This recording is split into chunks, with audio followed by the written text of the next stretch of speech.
आज पाटोदा तालुक्यामधील 59 ग्रामपंचायतचे आरक्षण सोडत हे करण्यात आली।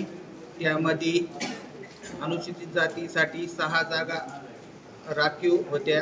त्यापैकी 50% महिला आरक्षण प्रमाणे 3 जागा महिलांना सुटल्या आणि 3 जागा जे आहेत ते आपल्या सर्वसाधारण अनुसूचित जातीसाठी खुल्या म्हणजे दोन्ही लढू शकतात अशा प्रकारे सोडत काढण्या म्हणजे झाल्या।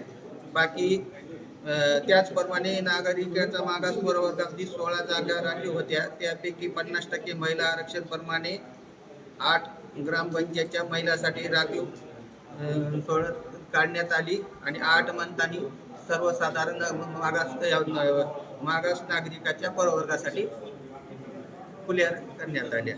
त्या सर्वसाधारणसाठी 37 जागा होत्या। त्यापैकी 50% महिला आरक्षण प्रमाणे 19 जागा राखीव पडल्या आणि 18 जागा जे आहेत ते खुल्या प्रवर्गासाठी आरक्षित करण्यात आल्या।